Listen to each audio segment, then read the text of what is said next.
Ação Bíblica, uma obra missionária com mais de 100 anos e igrejas comprometidas com a Palavra de Deus. Queridos, a minha pergunta inicial é a seguinte: quando você encontra alguém no seu dia a dia, e quando alguém te pergunta, vai tudo bem com você? Qual é a sua resposta para essa pessoa? Muitas vezes nós falamos para as pessoas, vai tudo bem conosco. Mas será que lá dentro realmente vai tudo bem? Porque nós não queremos falar do nosso desafio, da nossa luta, né, do nosso problema. Eu tenho falado nesses últimos domingos, sobre algumas mulheres da Bíblia, que a Bíblia não destaca o seu nome. Nós falamos sobre a viúva de Naim, né, que além de ser viúva, tinha um único filho, e esse filho veio a falecer. E quando ela estava indo para sepultar o seu filho, foi quando Jesus estava chegando na entrada da cidade. E nós vimos Jesus ressuscitando esse menino e o devolvendo à sua mãe. Está gravado lá no YouTube, se você não assistiu essa mensagem, você pode assistir. No domingo passado nós falamos sobre uma outra mulher, a mulher cananeia, né? Uma mulher aflita, sofrida, de um povo pagão que não adorava a Deus e que tinha uma filha endemoniada, que sofria terrivelmente por causa daquele demônio. E nós vemos como Jesus a trata e como Jesus destaca a fé de qualidade desta mulher. E nós vimos vários aspectos no domingo passado, está gravada essa mensagem também, você pode assistir no nosso canal. E hoje eu quero falar sobre uma outra mulher, em que a Bíblia também não destaca o nome dela, mas que tem uma lição tão preciosa para nos ensinar nessa noite. Deixa eu só entrar aqui. Ok. A mulher sunamita. O texto não fala o nome dela. Nós não sabemos o nome dela. Mas sabemos que ela era da cidade de Sunem, né? Por isso que ela é chamada a mulher sunamita, né? Mais uma mulher nas Escrituras em que não é destacado o nome dela. Mas isso não tem problema. O importante é a pessoa e a relação que Deus tinha com essas mulheres e o agir de Deus na vida e na história dessas mulheres.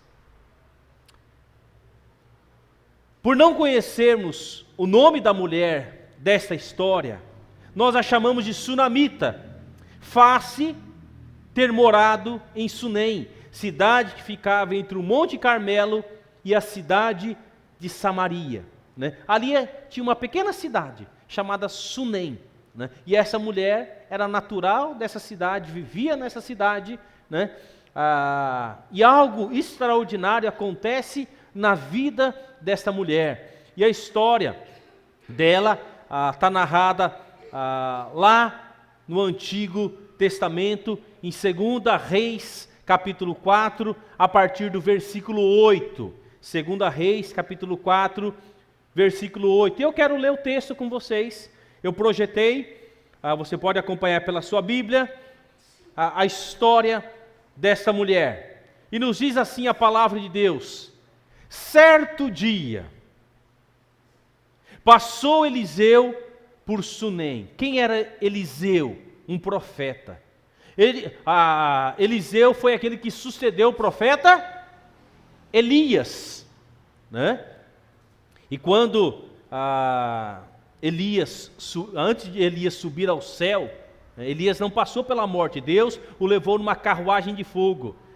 E antes desse acontecimento, Eliseu disse ao profeta Elias: dá-me uma porção dobrada do teu espírito, né?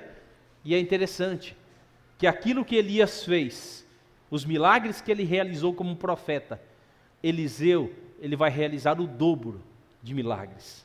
Então esse é Eliseu, o profeta do Senhor, que estava passando por essa pequena cidade de Sunem, onde se achava uma mulher, perceba, rica, a qual o constrangeu a comer pão.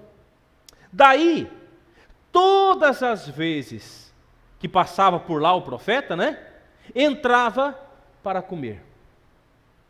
Ela disse a seu marido: vejo que este que passa sempre por nós é santo homem de Deus.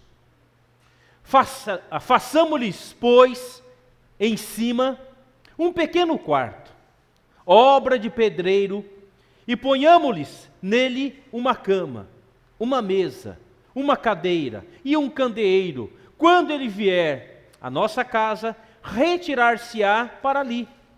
Um dia, vindo ele para ali, retirou-se para o quarto e se deitou. Então disse ao seu moço Geazi, aquele que o servia, chama essa sunamita. Chamando-a, ele se pôs diante do profeta. Este dissera ao seu moço: dize-lhe, eis que tu nos tens tratado com muita abnegação. Que se há de fazer por ti? Haverá alguma coisa de que se fale a teu favor ao rei ou ao comandante do exército? Ela respondeu: habito no meio do meu povo. Então disse o profeta: que se há de fazer por ela?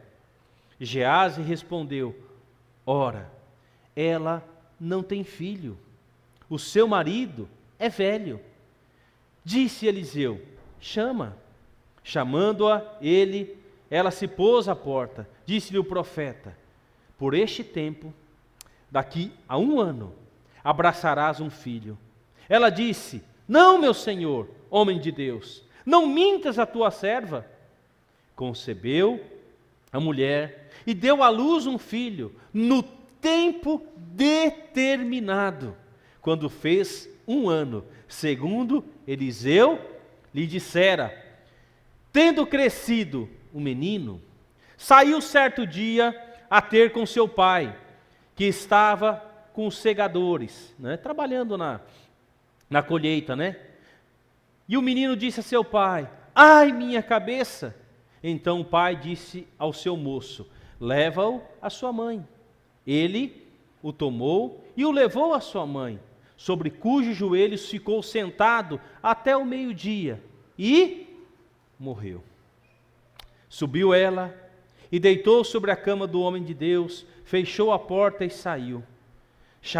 Chamou a seu marido e lhe disse: manda-me um dos moços e uma das jumentas, para que eu corra ao homem de Deus e volte. Corra ao homem de Deus e volte. Perguntou ele: por que vais a ele hoje? Não é dia de festa da lua nova, nem sábado. Ela disse: não faz mal. Então fez ela albardar o jumento e disse ao moço: guia e anda, não te detenhas no caminhar, senão quando eu tu disser. Partiu ela, pois, e foi ter com um homem de Deus no Monte Carmelo. Vendo-a de longe, o homem de Deus disse a Geazi, seu moço: eis aí a sunamita. Corre ao seu encontro e diz-lhe: vai tudo bem contigo? Com teu marido? Com o menino? E ela respondeu: tudo bem. Interessante, Estava tudo bem? Chegando ela, pôs ao homem de Deus ao monte, abraçou-lhe os pés. Então chegou Geazi para arrancá-la, mas o homem de Deus lhe disse: deixa, porque a sua alma está em amargura, e o Senhor mo encobriu e não mo manifestou. Disse ela: pedi eu ao meu senhor algum filho? Não, disse eu, não me enganes. Disse o profeta Geazi: cinge os lombos, toma o teu bordão contigo e vai. Se encontrares alguém, não o saúde. Se alguém te saudar, não lhe responda. Põe o meu bordão sobre o rosto do menino, Porém disse a mãe do menino: tão certo como vive o Senhor e vive a tua alma, não te deixarei. Então ele se levantou e a seguiu. Gease passou adiante deles e pôs o bordão sobre o rosto do menino, porém não houve nele voz nem sinal de vida. Então voltou a encontrar-se com Eliseu e lhe avisou e disse: o menino não despertou. Tendo o profeta chegado à casa, eis que o menino estava morto sobre a cama.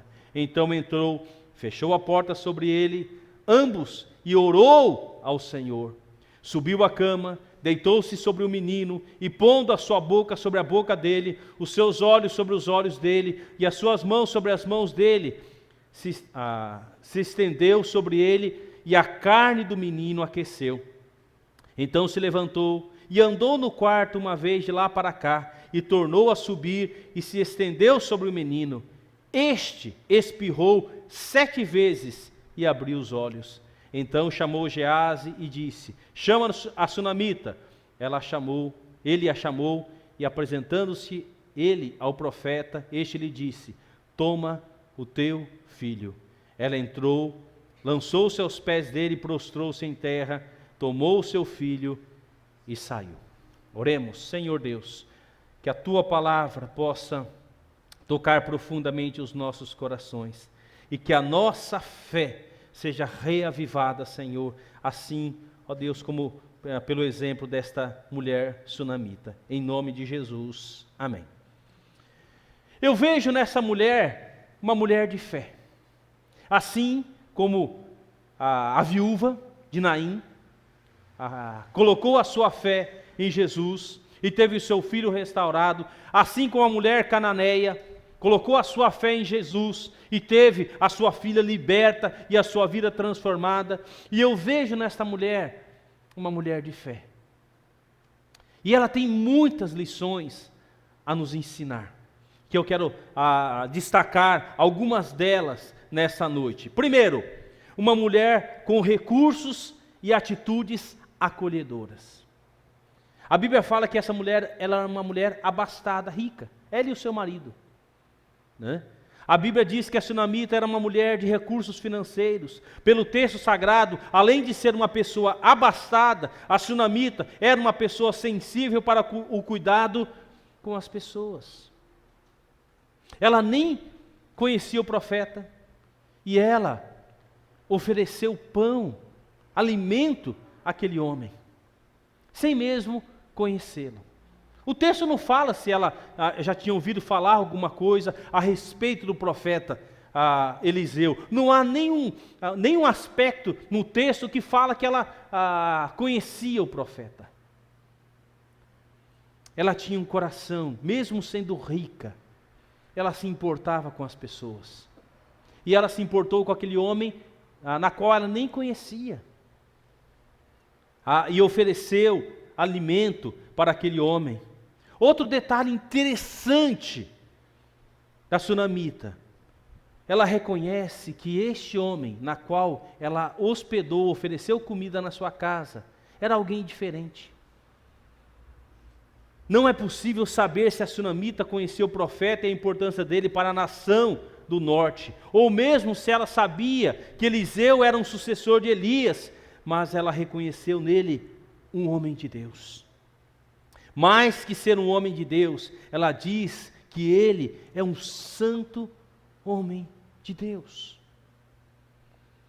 Ela percebe isso. E ela procura o seu marido, vai conversar com o seu marido e diz: este homem que fica na nossa casa, que nós já oferecemos comida para ele, e diante dessa percepção, ela manda construir uma casa, um sobradinho, né?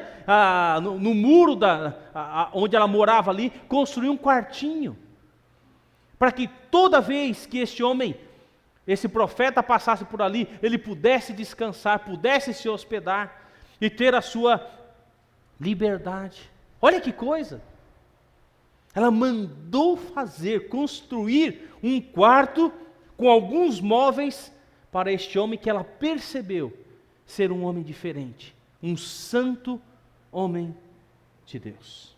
E aqui cabe uma pergunta, para nós que somos cristãos, filhos de Deus. que caminhamos muitas vezes no dia a dia, nos relacionamos com pessoas, no trabalho, na escola, na família. Será que as pessoas, ao olhar para nós, elas percebem a obra de Jesus Cristo e percebem pelas nossas atitudes que nós somos homens e mulheres de Deus? E como ela percebeu isso? Não é porque na cabeça do profeta tinha uma auréola, né, diferenciando ele dos outros homens. Não, Eliseu, ele era tão humano como eu e você, tão pecador como eu e você. Mas através desses momentos em que ele ficou na sua casa, e através desse relacionamento, ela teve essa percepção e conversou com o seu marido. De alguma forma, a santidade de Deus na vida do profeta havia sido expressa. E isso faz diferença. Eliseu, pelo relato, somente comia pão na casa daquela mulher, e não há registro de profecias ou milagres nessa parte do texto.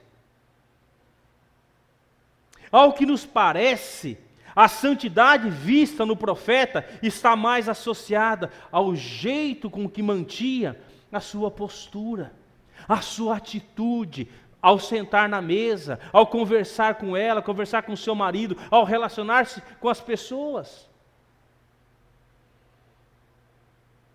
A verdadeira santidade, queridos, é vista no convívio diário com o próximo. Isso é uma coisa que nós devemos ansiar e buscar, uma vida de santidade. O pecado nas nossas vidas, ele ofusca a santidade, ele apaga a santidade nas nossas vidas. As pessoas devem olhar para as nossas vidas e ver a glória de Deus sendo manifestada através das nossas vidas, das nossas atitudes, aquilo que nós falamos, como nós nos vestimos, na nossa postura no dia a dia, como eu trato o meu cônjuge, como eu trato os meus filhos, como eu trato os colegas de trabalho. Ela percebeu que Eliseu era um homem diferente. Ele era um homem de Deus, um santo homem de Deus. E qual foi a atitude dela diante dessa percepção? Ela mandou construir um cômodo, um quartinho para o profeta, entendendo sua prática, estendendo, a sua prática de hospitalidade. A sunamita e seu esposo constroem um cômodo onde o profeta poderia descansar. As decisões daquele lar eram tomadas com base no diálogo. Não foi uma decisão só dela. Ela percebeu isso, conversou com seu marido, e diante daquele diálogo, diante daquela conversa, eles, como casal, tomaram uma atitude. Vamos construir um quarto e colocar algumas mobílias. Coisa simples, uma mesa, um candeeiro, uma cama, uma cadeira, coisa simples, para que ele possa, todas as vezes que passar por aqui, quando ele estiver em viagem para o Monte Carmelo, ele possa se hospedar aqui. Queridos, como é importante o diálogo. E a gente vê o diálogo transparente na vida deste casal. Como está o diálogo com a sua esposa, com seu marido? Vocês tomam decisões juntos? Vocês oram juntos? Ou vocês tomam decisões de maneira isoladas, sem consultar um ao outro? E nós, como filhos de Deus, nós temos que aprender com a palavra de Deus e o exemplo dessa mulher e do seu marido. Tendo essa percepção, tomar uma decisão. E o que destaca também na vida dessa mulher era a hospitalidade. Saber receber bem as pessoas. Nós sabemos receber bem as pessoas, seja na nossa casa, seja na nossa igreja, seja no nosso relacionamento com as pessoas. Nós somos hospitaleiros. E a hospitalidade faz parte da virtude do Filho de Deus. Hospitalidade. E nós vemos nesse casal essa atitude de abnegação, de se importar com o próximo. Quando há diálogo no lar, as ações são tomadas em consenso. Um quarto foi construído, servindo de refúgio para o homem de Deus. Tal atitude foi tão nobre que Eliseu quis saber o que ele poderia fazer por ela. A atitude desse casal impactou tanto a vida do profeta que ele quis saber se havia alguma necessidade, alguma coisa que ele poderia fazer por este casal. Por causa da atitude desse casal de hospitalidade, ele procura saber o que eu posso fazer por este casal. Com certeza Eliseu já orava por esse casal. Com certeza Eliseu percebia a atitude desse casal como homem de Deus. Com certeza Eliseu conversava com o seu servo Geazi sobre a atitude deste casal. Uma casa sem filhos. A generosidade da sunamita trouxe ao profeta Eliseu o desejo de retribuição. O homem de Deus perguntou a ela se havia algum favor que gostaria de receber do rei ou do chefe do exército. Olha só o profeta Eliseu, a influência que ele tinha, até sobre o rei de Israel e sobre o comandante do exército. Ele pergunta, tem alguma coisa que eu possa interceder a seu favor diante do rei ou diante do comandante do exército de Israel? E qual foi a resposta dela? Não, está tudo tranquilo. Está tudo em paz, né? O homem de Deus perguntou a ela se havia algum favor que gostaria de receber. Sendo abastada, a sunamita entendeu que não precisava de nada da parte do profeta. Ela não o acolheu esperando receber bênção alguma. Ou seja, a fé interesseira, né?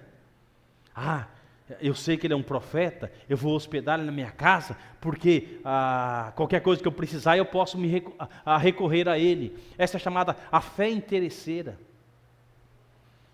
Será que nós fazemos coisa pelas pessoas de maneira interesseira, esperando receber algo em troca?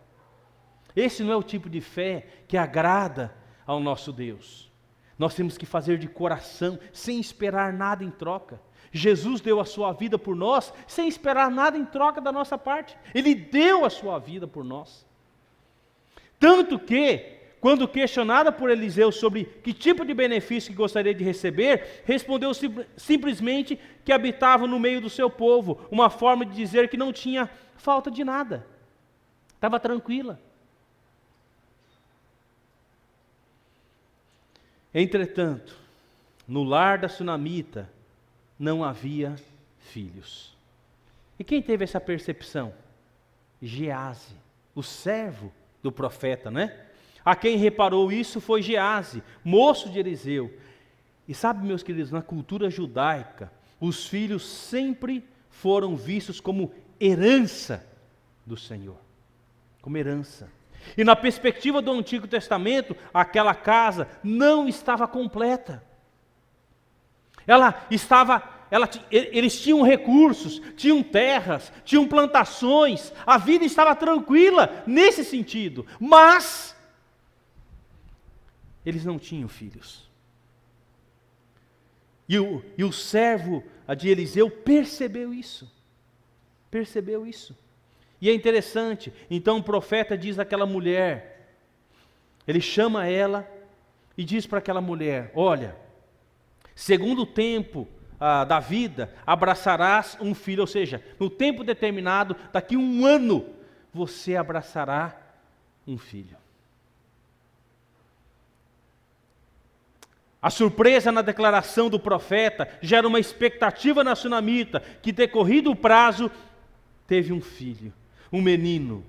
Se faltava algo naquela casa, agora não faltava nada. Ela agora tinha o seu filho, mesmo o seu marido já sendo velho, porque Geazi fala para o profeta, fala, olha, eles não têm filho, o seu marido já é velho. Ou seja, talvez não tinha mais condição de ter filho. E nós vemos no nascimento dessa criança um milagre de Deus. E todo o nascimento de um filho, meus queridos, é um milagre de Deus. É Deus que permite. É Deus que permite. E nós vemos o milagre de Deus acontecendo na vida dessa mulher sunamita, podendo abraçar um filho que ela não tinha, mesmo sendo o seu marido já velho. Nós vemos a graça de Deus. Não foi a sunamita que pediu ao profeta: por favor, interceda diante de Deus para que Deus me dê filhos. Em nenhum momento a gente vê isso no texto. Foi Geazi que teve essa percepção, avisou o profeta, e o profeta orou a Deus e disse para ela: daqui a 1 ano você terá um filho. E foi isso que aconteceu na vida daquela mulher. O milagre de Deus, por causa da sua generosidade, por causa da sua abnegação, ela foi agraciada por Deus. Ela não tinha uma fé interesseira, que busca a Deus somente por interesse. Quando você está enfrentando uma dificuldade: Deus me ajuda por favor, e quando as coisas estão bem, você nem se lembra de Deus. Como eu disse semana passada, como foi o seu relacionamento com Deus essa semana? Você investiu tempo de qualidade no seu relacionamento com Deus ao longo dessa semana? Lembre-se, meus queridos, as dificuldades virão. Não é porque eu acordo de manhã, faço a minha oração pedindo a proteção de Deus, que eu não posso sair com o meu carro e bater o carro. Claro que pode acontecer, com todos nós. Porque Jesus falou que no mundo passaríamos por aflições, por lutas, por desafios. E nós não vemos nessa mulher indício nenhum de uma fé interesseira, que busca a Deus somente por interesse. E sabe, queridos, o que é triste hoje no meio cristão? Quantas pessoas só buscam a Deus por interesse? Quantas pessoas muitas vezes buscam a Deus para resolver o seu problema financeiro, para resolver o seu problema de saúde, para tantos problemas, mas não vem de coração para adorar a Deus. Adorar de coração, sem esperar nada em troca, porque o tudo Deus já nos deu, que foi seu Filho Jesus Cristo. É um tipo de fé interesseira. E Deus não se agrada de uma fé interesseira, de uma fé bajuladora, de uma fé que quer comprar a Deus, ou torcer o braço de Deus, para que Ele possa fazer alguma coisa. E nós vemos na atitude desta mulher a graça de Deus dando a ela um filho. E eu vejo então a fé desta mulher sunamita, podendo abraçar o seu filho. E eu quero destacar de maneira rápida algumas virtudes da fé desta mulher, que eu vejo no texto bíblico. Primeiro, a mulher era generosa. Sem mesmo antes de ter o seu filho, ela era generosa para com Eliseu e o seu servo Geazi. Sucedeu também um dia que, indo Eliseu a Sunem, havia ali uma mulher importante, a qual o reteve para comer pão. E sucedeu que todas as vezes que passava por ali, entrava para comer pão. Ela era uma mulher generosa. Não era uma mulher mão de vaca, segura, né? A que só pensava em si mesmo, mas era uma mulher, mesmo sendo abastada, ela se importava com o próximo, e ela fazia isso não por interesse, ou, né, como nós vemos nos nossos dias, muitas pessoas fazem obras para alcançar a salvação. Eu tenho que fazer isso para comprar a salvação, um pedacinho do céu. Não, meus queridos, a salvação é pela graça de Deus. As obras devem ser feitas por todos os cristãos, como a atitude de um cristão, mas não que as obras são capazes de comprar a nossa salvação. Essa mulher tinha um coração generoso. Temos nós um coração generoso? Ou somos egoístas? Guardamos só para nós? Não compartilhamos com o próximo? Muitas vezes a gente sabe até da necessidade, mas a gente fecha os olhos. Ou passa de largo. sem se importar. Muitas vezes, meus queridos, há tanta necessidade na igreja, necessidades materiais, de irmãos muitas vezes passando dificuldade, muitas vezes necessidade de servir na igreja, ministérios que precisam de ajuda. E nós muitas vezes podemos ser extremamente egoístas. E Deus tem sido tão generoso conosco. E nós vemos na postura dessa mulher uma atitude de generosidade. Segundo, ela era observadora. Ela disse ao seu marido: eis que tenho observado que este que sempre passa por nós é um santo homem de Deus. E essa observação veio através de relacionamento. Sentado na mesa, comendo pão junto. Ela percebia que as palavras de Eliseu eram palavras de encorajamento, eram palavras de edificação, que falavam a respeito de Deus. Com certeza ela não ouviu da boca de Eliseu uma piada suja, né, uma fofoca falando mal de alguém. Não. E através dessa convivência, dessa observação, ela percebeu e ela compartilhou com seu marido: olha, este homem, ele é diferente. Ele é um santo homem de Deus. Terceiro, a mulher de Sunem era detalhista. Ela se importava com os detalhes. Olha que interessante. Façamos-lhes, pois, um pequeno quarto junto ao muro, e ali ponhamos uma cama, uma mesa, uma cadeira e um candeeiro.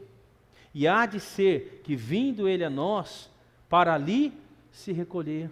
Olha só, ela era detalhista. Então, por ser rica, ela poderia construir algo, né, extraordinário talvez, um palacete, né? Não, um quarto, com uma cama, uma mesa, um candeeiro e uma cadeira, para quando ele vier para cá, ele possa ficar sossegado ali, sem ninguém perturbando ele. Era uma mulher detalhista. E nós temos que ser detalhistas também no cuidado da obra do Senhor. Detalhista em observar as necessidades. Detalhista quando nós estamos servindo a Deus. Cuidando da obra de Deus. Cuidar com zelo das coisas do Senhor. Muitas vezes nós podemos estar na casa do Senhor, mas não sermos detalhistas em cuidar da obra do Senhor. Muitas vezes, quando todo mundo vai embora, e aí você chega aqui muitas vezes durante a semana, muitas vezes você vê copos jogados debaixo das cadeiras. Esses dias, segunda-feira passada, eu vim mais cedo para arrumar aqui para o tatame. A torneira do banheiro dos meninos estava ligada, forte, e vazou água a noite toda, segunda-feira quase o dia todo. Quantos 1000 litros de água foram jogados fora? Então, meus queridos, nós temos que ser detalhistas na casa do Senhor. Pensar, é a casa do Senhor. Eu não tenho que pensar, depois alguém vai vir arrumar e limpar, porque eu não posso, né, fazer o melhor pela casa do Senhor. Essa mulher era uma mulher detalhista e ela preparou um quartinho com tanto capricho para aquele homem. Quarto lugar, a mulher sunamita era submissa ao marido. Ela não mandava no seu marido. Ela conversava, havia um diálogo sincero. Ela disse a seu marido. Ela não tomou a decisão sozinha. Foi lá no material de construção Espagnol, né? Foi lá e conversou com o Guilherme Espagnol, falou: eu preciso de areia, pedra, cimento, ferro, quero construir uma casinha assim, assim, assim. Não! Antes de ela fazer isso, ela conversou com o seu marido. Porque o texto fala, né? Eis que tenho observado que este que sempre passa por nós é um santo homem de Deus. Façamo-lhes, plural, façamo-lhes, né? Não está dizendo assim, eu vou fazer, ponto. Não, façamo-lhes, pois, um pequeno quarto. É lindo isso. Quando há intimidade, quando há respeito, quando há submissão. Deus abençoa o casamento, Deus abençoa a família, quando há esse tipo de atitude. E a gente vê isso tão lindo nessa mulher sunamita. Então ela vai, ela conversa com o seu marido e eles tomam uma decisão juntos, né?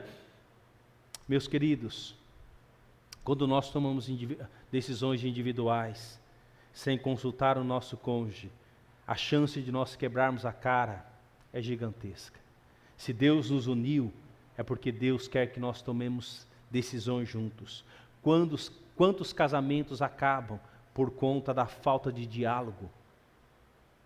Por conta da falta de transparência. E num casamento tem que haver transparência. Não pode haver, por exemplo, num casamento, o meu cônjuge não sabe quanto eu ganho e o meu cônjuge né, e vice-versa. Não tem que haver segredos entre cônjuge. O seu cônjuge tem toda a liberdade de pegar o seu smartphone. Ele sabe a senha, ela sabe a senha. Porque se tem alguma coisa errada a esconder, aí é pecado. E a gente vê a transparência desse casal nessa decisão. E eles foram lá, construíram então a casinha, o quartinho, né, uma cama, uma mesinha, um candeeiro, para que ele sempre ficasse hospedado ali. Quinto lugar, ela tinha contentamento.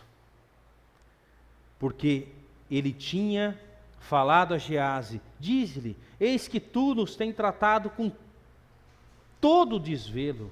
O que se há de fazer por ti? Haverá alguma coisa que se fale por ti ao rei ou ao capitão do exército? Disse ela, eu habito no meio do meu povo. Em outras palavras, era uma mulher que estava contente, mesmo não tendo um filho.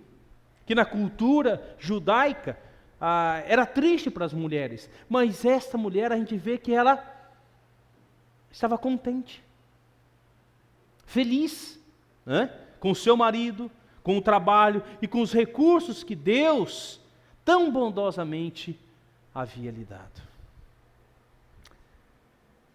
Sabe, queridos, a Bíblia fala que esse filho nasceu, esse menino cresceu, e certo dia ele está onde? Ele está com seu pai na lida, no trabalho. E lá no trabalho, ele sente uma forte dor de cabeça. E aí o pai, percebendo, chamando o seu servo, fala, leva ele até a sua mãe. Né? Talvez vai para casa, descansa, talvez uma insolação. Né? Vai para casa, toma água, toma um chá, alguma coisa. Né? E a Bíblia fala que esse menino foi levado então para casa, e ele chegando na casa, ele se deitou no colo da sua mãe. E a Bíblia fala que quando chegou por volta de meio-dia, o que acontece? Aquele menino veio a falecer. Ele morreu. E é tão triste, tão triste.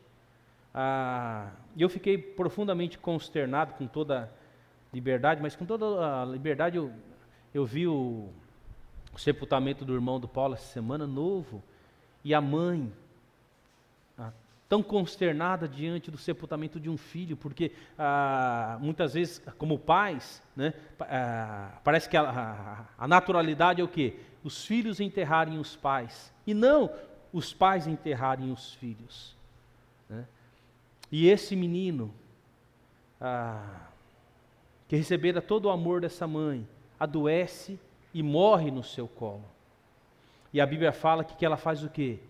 Ela vai até o quarto que ela mandou construir, na cama onde o profeta dormia, e ela deita esse menino na cama do profeta. Né? E ela toma algumas atitudes, né? A mulher sunamita tinha controle emocional. Como nós reagiríamos diante de uma situação dessa? o seu filho ainda pequeno nos seus braços e ele morre nos seus braços.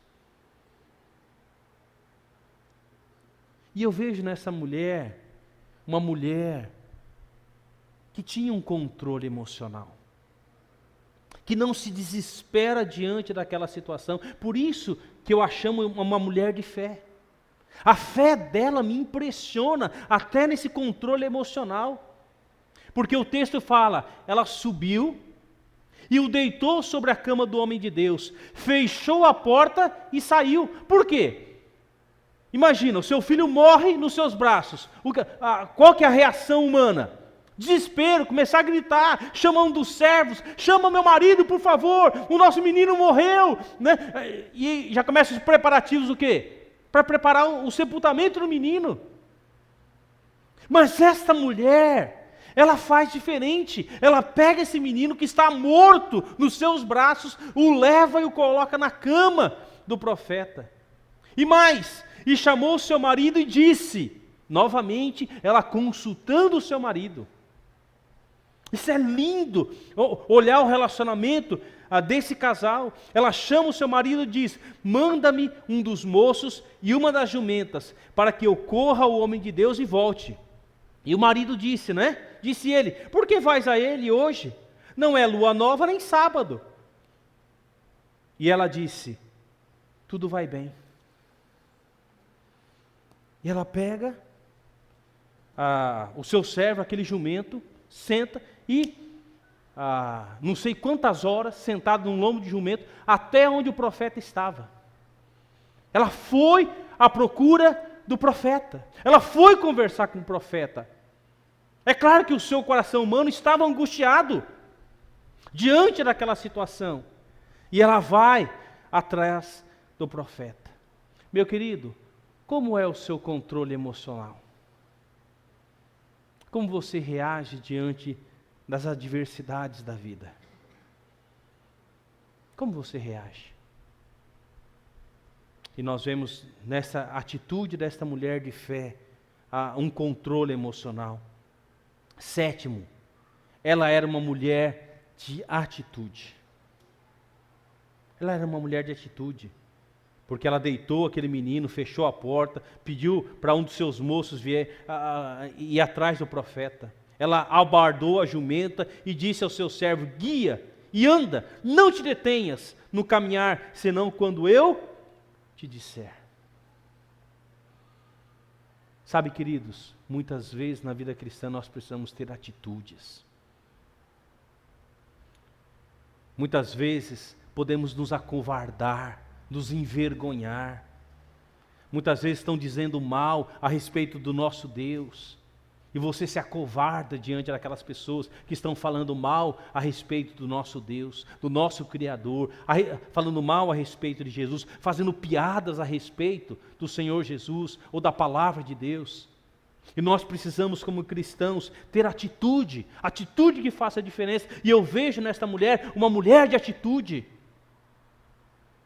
Eu preciso ir conversar com o profeta. Não foi eu que pedi para ele um filho. Ele que disse para mim que eu teria um filho. E esse filho nasceu. E por que agora isso acontece com meu filho e ele vem a falecer? Eu preciso ir conversar com o homem de Deus. Sabe, meus queridos, na vida cristã nós precisamos ter atitude. Orar é fundamental. Mas não basta orar, muitas vezes nós temos que dar passos efetivos, né, para que aquilo aconteça. Não basta eu orar pela conversão dos perdidos, se eu não der um passo em direção aos perdidos e falar, dar testemunho da minha fé para eles. Não basta eu orar por um emprego, se eu não der um passo em atitude em procurar um emprego. Não basta eu orar pela cura de um problema de saúde, se eu não dou um passo em busca de saber, através dos exames, o que está acontecendo com o meu corpo. Nós precisamos ter atitude. E esta mulher de fé, ela mostra uma atitude, indo ao encontro do homem de Deus. Somos crentes de atitude? Ou nós ficamos esperando as coisas caírem do céu? Meus queridos, as coisas não vão cair do céu. Deus não vai amarrar um bilhete e jogar do céu na sua cabeça para você abrir os seus olhos. Isso não vai acontecer. Deus vai falar conosco através da sua palavra. A palavra que nós lemos e meditamos todos os dias. E Deus nos fala através da sua palavra. Existem situações que precisamos orar e apenas confiar em Deus. Já outras que além de orar é preciso agir, ou seja, ter atitude diante do problema. Existia um problema, o seu filho estava morto. E ela tem atitude, eu vou até o profeta, e ela foi ao encontro do profeta. Ela foi conversar com o profeta, ela foi procurar saber por que aquilo aconteceu com o seu filho. E ela anda, cavalga, talvez horas, no sol escaldante, e ela vai até se encontrar com o homem de Deus. E é interessante que quando ela vai se aproximando, o profeta percebe, e ele manda o seu servo Geazi. E é interessante que o profeta Eliseu fala, eu percebo que ela está profundamente angustiada, tem alguma coisa acontecendo, que Deus não me revelou, mas tem algo que não é normal, por ela ter vindo dessa distância até aqui para conversar comigo. Ela não queria conversar com o servo, ela queria conversar com o profeta. Ela queria conversar com o homem de Deus e ter uma resposta diante daquela situação. Oitavo, a mulher sunamita tinha coragem e disse ela, pedi eu ao meu senhor algum filho? Não, disse o profeta, né? Não me enganes. Não fui eu que pedi esse filho. O Senhor orou a Deus e Deus me deu esse filho. Eu reconheço esse filho como herança do Senhor. Olha só a coragem dela. A fé tem que ser corajosa. Isso me faz lembrar do Senhor Jesus, quando Ele está caminhando sobre as águas, e os discípulos no barco em meio ao temporal, e quando os discípulos observam que vem alguém andando sobre as águas, eles pensavam que era um fantasma, gritaram, e Jesus falou, não, acalma, sou eu. E aí Pedrão falou, se é o Senhor, me faz andar sobre as águas. E Jesus falou, vem. E ele então tira o pé do barco, diante daquelas ondas, ele coloca o pé, ele sente firmeza, e ele começa a andar. Coragem. Porque ele estava olhando para Jesus, mas a partir do momento que ele tirou os olhos de Jesus, ele começa o quê? A afundar. E Jesus o resgata. E diz, homem de pequena fé. Na nossa vida com Deus, meus queridos, nós precisamos de coragem. E coragem para enfrentar os desafios. Coragem para ajudar as pessoas a se libertarem das drogas e de todo tipo de problema. Na vida cristã não há espaço para covardes. Deus nos chama para sermos corajosos. O nosso general é Jesus Cristo. Não é o pastor da igreja, é Jesus Cristo. É Ele que nos chama para a batalha. E Deus está atrás de homens e mulheres de coragem, de atitude, assim como essa mulher tinha. 9. A sunamita era persistente, porém disse a mãe do menino, vive o Senhor e vive a tua alma, que não hei de deixar. Então ele se levantou e a seguiu. Porque Eliseu falou assim, Geazi, vai na frente, pega o meu bordão e põe sobre o menino. Mas ela era persistente, não. Eu vim atrás do Senhor, o homem de Deus, o profeta de Deus. E ela se ajoelha, o abraça, falou assim, eu só saio daqui quando o Senhor for lá, ver o meu menino. E aí, diante da atitude de fé, daquela fé persistente, Eliseu vai até a casa da sunamita. E a Bíblia fala que chegando lá, ele tem a constatação de que o menino estava o quê? Morto. O menino estava morto. Porque Geazi chegou lá, Geazi não conseguiu fazer nada. E Geazi falou, olha, eu coloquei o bordão, como o senhor disse lá, né? Não aconteceu nada. E Geazi, então, ele entra no quarto, fecha a porta, ele vai lá, ele deita sobre o menino e ele ora a Deus. Na primeira, o corpo do menino fica aquecido, mas nada. Ele se levanta, começa a andar pelo quarto, e tudo isso em espírito de oração. Deus, tu deste este menino a esta mãe. Senhor, tu tens todo o poder para ressuscitar esse menino. E novamente Eliseu se deita sobre aquele menino. E a Bíblia fala que ele espirra por 7 vezes. E ele então se levanta. Então ele chama a sunamita. E o texto fala que ele devolve o seu filho àquela mãe. Aquela mãe que nos ensina tanto sobre fé. E uma última atitude que eu vejo, ela era grata. E a gratidão nos nossos dias é como aqueles animais que entraram em extinção, né? A gratidão tem se tornado algo extinto na vida de muitos cristãos. Quantas vezes você é abençoado? Quantas vezes alguém faz alguma coisa por você? E quantas vezes você agradece a Deus ou a essa pessoa que fez algo por você? E eu vejo nessa mulher de fé a gratidão. E entrou ela e se prostrou aos pés e se inclinou à terra e tomou o seu filho e saiu. Gratidão. Gratidão. Se nós queremos receber bênçãos de Deus e mais bênçãos de Deus, tenha um coração agradecido.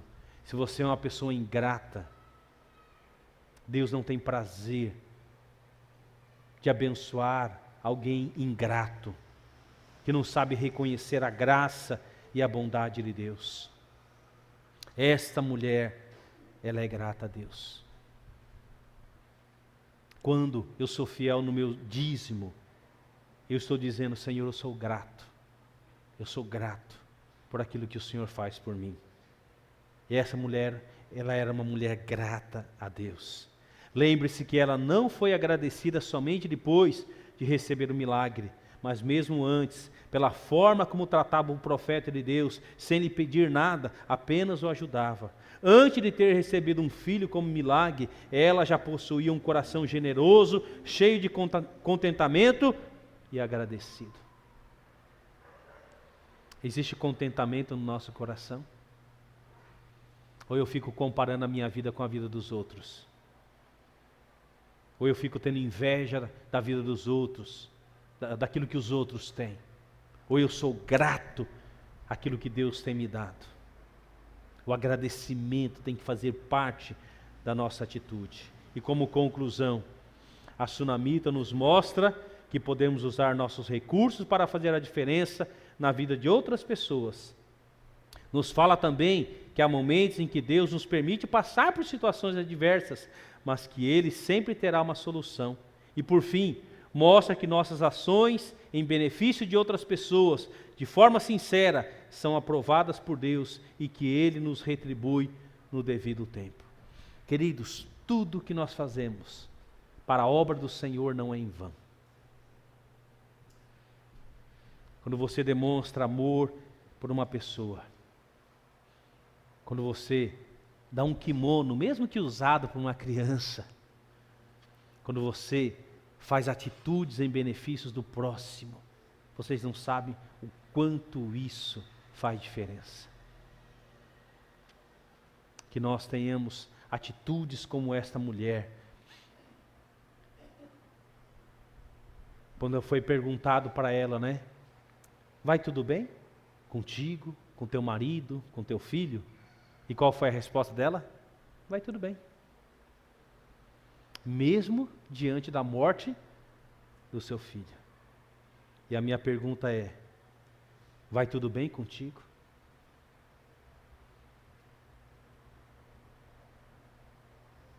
Como está a sua vida com Deus? Como está o seu relacionamento com o seu cônjuge, com seus filhos?